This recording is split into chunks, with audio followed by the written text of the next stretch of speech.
नमस्कार दोस्तों, আমার চ্যানেলের তরফ থেকে সুধী দর্শকবৃন্দকে অসংখ্য ধন্যবাদ, প্রীতি এবং শুভেচ্ছা জানিয়ে শুরু করছি আজকের এই বিশেষ সাধনা অনুষ্ঠান। দর্শকগণ, আজ আমরা আলোচনা করব একটি পরীর বিষয় নিয়ে, যা অনেকেরই ডিমান্ড ছিল এবং বিভিন্ন সময়ে তারা আমাকে বলেছেন এই পরীর সাধনা দিতে। কারণ এই পরীর কিছু বিশেষ গুণাবলী আছে, যার জন্য অনেকেরই ইচ্ছা এই পরীকে সাধনা করে তার জীবনকে সুখময় করতে। তো দর্শকগণ, আজ আমরা আলোচনা করব, আপনারা হয়তো থাম্বনেল দেখেই বুঝে গেছেন যে আজকের এই যে পরীটির সাধনা নিয়ে আমরা কথা বলবো তার নাম কি, সেটা আপনারা থাম্বনেলে দেখতে পাচ্ছেন। এই পরীর নাম হলো লাচার পরী। লাচার পরী অর্থাৎ এই নয় যে সে চলতে পারে না, উড়তে পারে না, কোনো রোগাগ্রস্ত, এই টাইপের নয়। লাচার কথার অর্থ হলো এমন কোনো মানুষ, যে মানুষ অনেক কষ্টের জীবনযাপন করছে, যেমন হয়তো প্রচণ্ড পরিমাণে তার ঋণগ্রস্ত হয়ে গেছে, চারদিকে শত্রু লেগে আছে, বা বাড়িতে কোনো উন্নতি নেই। এমত অবস্থায় মানুষ কী করতে পারে? এটাকেই লাচার অবস্থা বলে। আর এই লাচার পরীর কাজ হলো ওই সব মানুষদের হেল্প করা, যারা ধনবান, যারা সম্পত্তিবান, তাদের এই পরী সাহায্য করে না। এই পরী সাহায্য করে দুস্থ অভাবগ্রস্ত মানুষদের। এবং এর মধ্যে বিশেষ গুণাবলী হলো যে এক ঝটকাতেই সে তার সাধককে তার ওই দুরবস্থা থেকে মুক্তি দিয়ে দেয়। কারণ সে যদি দেখে যে এর থেকে রোজগার করার কোনো ক্ষমতা নেই, তো সে সাধককে নগদ টাকাও এনে দেয় এবং অফুরন্ত টাকা দেয়, এবং সেটা তাকে ফেরত দিতে হবে কি না হবে এ বিষয়ে আমরা এখন আলোচনা করছি না, সেটা ওই পরই বলে দেবে। তো দর্শকগণ, আপনারা এই সাধনাটি বিশেষ মনোযোগ সহকারে দেখবেন এবং স্কিপ না করে দেখবেন, কারণ এই সাধনাতে আমি কিছু বিশেষ কথা বলবো। তো দর্শকগণ, এই পরী সাধনা অনেককেই অনেক সময় বিভ্রান্ত করে। কারণ কি, এরা অনেক সময় মানুষকে ইলিউশন তৈরি করে। এবং এই পরী সাধনা অর্থাৎ এই লাচার পরী সাধনা, এটি এক রাত্রির সাধনা, এবং এই সাধনাতে বেশিরভাগ মানুষই কিন্তু সফল হয়। কারণ এই সাধনাতে বিশেষ কোনো জিনিসের দরকার হয় না এবং বিশেষ কোনো প্রসেস নেই। এটি কিছু সোজা এবং সরল পদ্ধতিতে এই সাধনা হয়। দর্শকগণ, তবে এই পরীকে আপনারা যখন সাধনা করবেন তখন কিন্তু নিজের প্রেমিকা হিসাবে সাধনা করতে হবে। অন্য কোনো রূপে এই সিদ্ধ হবে না। আপনাকে প্রেমিকা হিসাবে এই পরীর সাধনা করতে হবে। এবং যারা বিবাহিত তারা কিন্তু এই পরীর সাধনা করবেন না। বিবাহিতরা কিন্তু এই পরীর সাধনা করতে পারবেন না।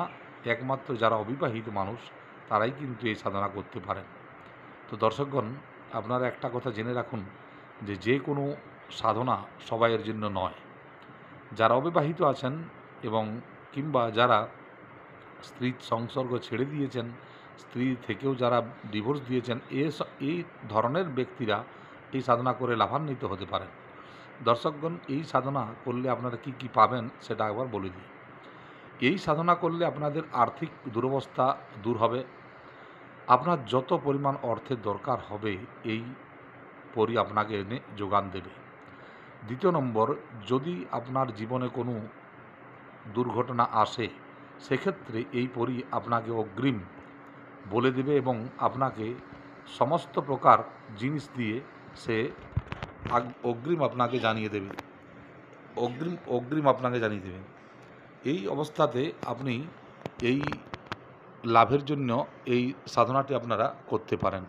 3 নম্বর হলো যে এই সাধনাতে আপনি যদি কোনো রোগ থেকে রোগাগ্রস্ত, তাহলেও কিন্তু এই সাধনা আপনার জন্য বিশেষ উপযোগী। যে কোনো রোগকে এই পরীরা সর্বপ্রথম সাধকের শরীর থেকে হটিয়ে দেয়। তাদের মধ্যে এই অলৌকিক ক্ষমতা আছে। এরপর আপনি বলছি যে যদি কোনো মানুষের ব্যবসা ঘাটতির পর ঘাটতি চলছে, ঋণ ভার বাড়ছে, এমতো অবস্থায় এই পরীর সাধনা কিন্তু খুবই উপযোগী। কিন্তু এই পরীর সাধনাতে যেসব জিনিসগুলোর দরকার হবে এই জিনিসগুলো কিন্তু আপনাকে জোগাড় করতে হবে এবং শুদ্ধ জিনিস জোগাড় করবেন। আমাদের সাধনাতে অসফল হওয়ার কিছু কারণ ভালো জিনিস না পাওয়া, অর্থাৎ সাধনাতে যেসব জিনিসগুলো দরকার সেগুলো কিন্তু আপনাকে আনতেই হবে। যেমন এই সাধনাতে লাগবে একটি চৈতন্যযুক্ত সিদ্ধ রুদ্রাক্ষের মালা এবং এটি গুরুমন্ত্র দ্বারা সিদ্ধ করে সেই চৈতন্য মালাটিকে নিয়ে আপনাকে এই সাধনা করতে হবে। এই সাধনার বিধিবিধান সম্পর্কে আপনাদের বলে দিই, এই সাধনা কিভাবে করবেন। এই সাধনা আপনাকে করতে হবে শুক্লপক্ষের সোমবার কিংবা শুক্রবার কিংবা কোনো বিশেষ পর্বে এই সাধনাটি আপনারা শুরু করতে পারেন। এই সাধনায় সর্বপ্রথম আপনি এই সাধনাটি করতে হবে আপনাকে বাড়ির বাইরে করতে হবে, বাড়ির মধ্যে এই সাধনা করা হবে না। এই জন্য আপনি যেখানে এই সাধনাটি করবেন ওই জায়গাটিকে সর্বপ্রথম একটু সাফ সাফাই করে নিয়ে ওই জায়গাতে একটি সাদা রঙের কাপড় বিছিয়ে দেবেন।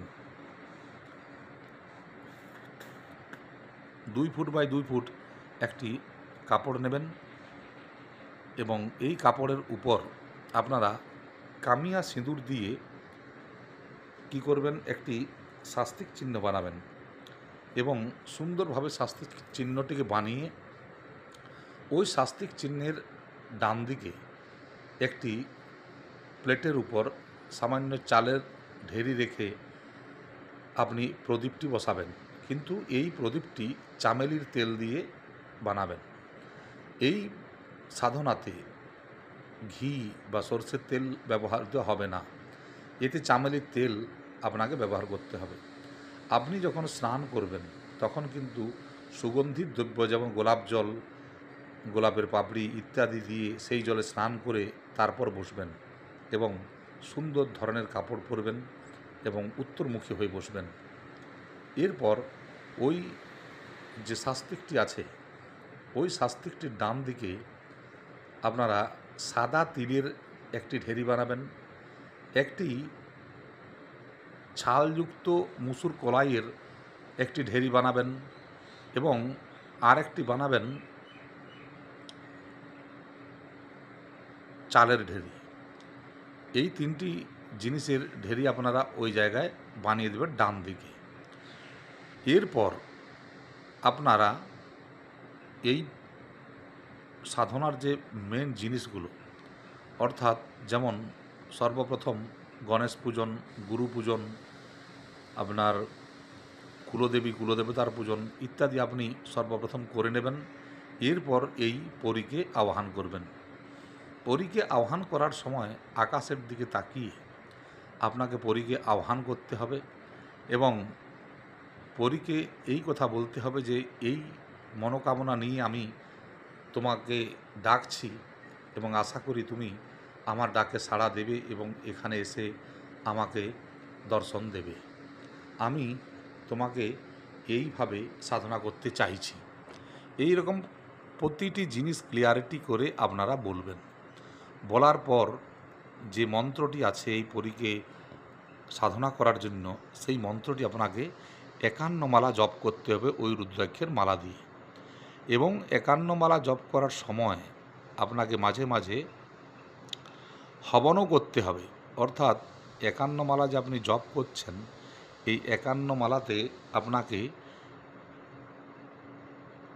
চাল, জব, কালো তিল, 21টি লং, 21টি এলাচি, 21টি গোলমরিচ এই সব জিনিসকে ভালোভাবে ঘি দিয়ে মেখে, ঘি নয় চামেলির তেল দিয়ে মেখে এই হবন করতে হবে। আপনাকে প্রতিটি মালাতে আপনাকে 10টি করে হবন দিতে হবে, হোমে আপনাকে আহুতি দিতে হবে। এইভাবে এই সাধনাটি পূর্ণ করবেন। আপনারা একটা জিনিস দেখবেন যে যখন আপনি, যেহেতু এটা একদিনের এই সাধনা, সেহেতু দেখবেন যখন আপনি 25 থেকে 30 মালা জপ আপনি করবেন, দেখবেন আপনার আশেপাশে বিভিন্ন ধরনের জিনিস আপনি দেখতে পাবেন এতে আপনাকে ভয় হওয়ার কোনো কারণ নেই। আপনারা রক্ষা ঘেরা বানিয়ে তবেই এই সাধনাটি করবেন এবং সাধনার যে নিয়ম, সে নিয়ম অতি অবশ্যই করবেন। যে মন্ত্রটি এই সাধনায় আপনারা জপ করবেন, সেই মন্ত্রটি একবার আপনাদের বলে দিচ্ছি। যদিও এই মন্ত্র গুরুর কাছ থেকে না নিলে কোনো কাজ করবে না, তবুও এই মন্ত্রটি আপনাদের আমি বলে দিচ্ছি, আপনারা ভালো করে শুনবেন। মন্ত্রটি হলো, পর্বত উপর সুরাই গাই, মেরে গুরু নে বুলাই, লাচার পরি আই, না আয়ে তো দেবী কালকা কি দোহাই, ভৈরব মহারাজ কি দোহাই। আর একবার বলে দিচ্ছি, মন্ত্রটি খুবই সোজা, আপনারা ভালো করে শুনবেন। পর্বত উপর সুরাই গাই, মেরে গুরু নে বুলাই, লাচার পরিয়াই, না আয়ে তো দেবী কালকা কি দোহাই, ভৈরব মহারাজ কি দোহাই। এই মন্ত্রটি আপনাকে 51 মালা জপ করতে হবে। যদি আপনি কিছু না কিছু অনুভব পেয়ে থাকেন, তাহলে অতি অবশ্যই আপনাকে এই সাধনা আপনাকে এগিয়ে নিয়ে যেতে হবে এবং যতক্ষণ সে প্রত্যক্ষ না হচ্ছে ততক্ষণ পর্যন্ত ছেড়ে দেওয়া চলবে না। আপনার এই কথাটি ভালোভাবে মনে রাখবেন। আর এই সাধনা করলে আপনার সমস্ত সমস্যার সমাধান অতি অবশ্যই হবে। আপনারা করে দেখুন। ভিডিওটি কেমন লাগলো অতি অবশ্যই জানাবেন এবং আপনারা আমার চ্যানেলটিকে যারা নতুন দেখছেন তারা সাবস্ক্রাইব অবশ্যই করবেন, লাইক, শেয়ার, কমেন্ট অবশ্যই করবেন। দর্শকগণ, আজ এখানেই আমি এই ভিডিওটি শেষ করছি। আপনারা ভালো থাকুন। জয় তারা, জয়